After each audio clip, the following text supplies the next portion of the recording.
လူမြင်ခွင့်ရရှိမှအစာကြီးတွေလို့မကောင်း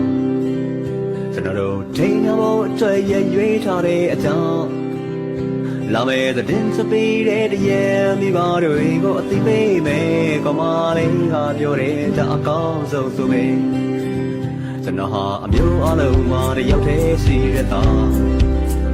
ကောမလေးဘကလည်းအထည်ကြီးသမားကများဒီလိုအတိုင်းဝိုင်းကြီးတစ်ခုချာကြောသိမခံခြင်းနဲ့အမျိုးများကျွန်တော်ရင်ကြားစေရမှာချိုးတွေ့ခဲ့ပါတယ်ကောင်းပါလိမ့်တကတော့တင်တောင်းရမယ်တဲ့ Okay အားလုံးပေါင်းပြီးဘလောက်လဲတခုံနေခဲ့အိမ်ချမ်းကောင်းတစ်စီးနဲ့လို့စိတ်နဲ့စသာအပြည့်တယ်ကောင်းပါလိမ့်ကကျွန်တော်ကိုသိပြီးအားနာခဲ့ကျွန်တော်လည်းပဲလားဒယ်ဒီမေးတဲ့စကားဟိုပဲ